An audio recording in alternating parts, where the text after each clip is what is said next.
સર્વપ્રથમ તો હું બધાનો ખૂબ ખૂબ આભાર માનું છું, પરમાત્માનો, ડૉક્ટર્સનો, ભક્તોનો, જે ભક્તોએ ભાવ રાખ્યો અને ખૂબ પરમાત્માને પ્રાર્થના કરી એ બધાનો ખૂબ આભાર.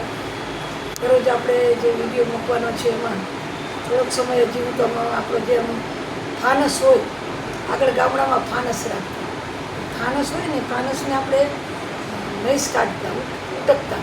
જો ફાનસને ઉટકીને તો જ અંદરની જ્યોત બરોબર આપણને દેખાય. મારા તમારા જીવનની અંદર પણ ફાનસમાં મેષ જામેલી છે. કામ, ક્રોધ, મદ, મોહ, લોભ, ઈર્ષા. મેષ નીકળી જાય ને તો એ અંદરની દીપ જ્યોતિ નમસ્તે તો જ એના દર્શન થાય. દીપના સાચા દર્શન થાય, જ્યોતિના દર્શન થાય તો જ આત્મતેજ ઓળખાય છે. માટે મનમાંથી કામ, ક્રોધ, લોભના કોચરા કાઢી નાખવા જોઈએ. આજના જમાનામાં જે લોકો છે પોતપોતાના લોભ માટે થઈને ઘણી વખત લાલચમાં આવી જતા હોય છે કે હું અત્યારે આટલું કરું તો મને આટલા પૈસા મળે, અને લાલચમાં લોકો ફસાઈ જતા હોય છે.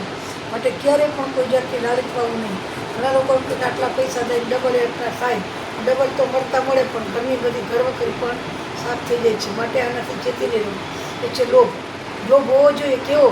તો કે લોભ એવો હોવો જોઈએ કે મને તમને બીજા પાસે સારી વસ્તુ એમાંથી કેમ પ્રાપ્ત કરવું, એ સારી વસ્તુ, સારી વિદ્યા ગ્રહણ કરવાનો લોભ હોવો જોઈએ. ક્રોધ હોવો જોઈએ.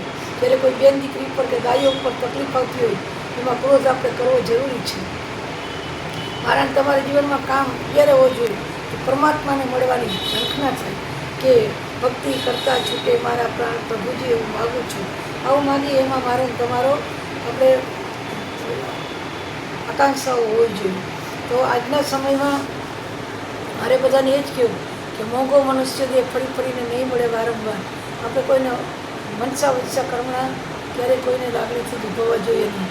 આપણે ઘણી વખત ઘણાની લોકો એમ કહે કામ કરી નાખું, તેમ કરી નાખું, પછી કાંઈ થતું નથી. કરવાવાળો ઈશ્વર છે, કરવાવાળી જગદંબા છે.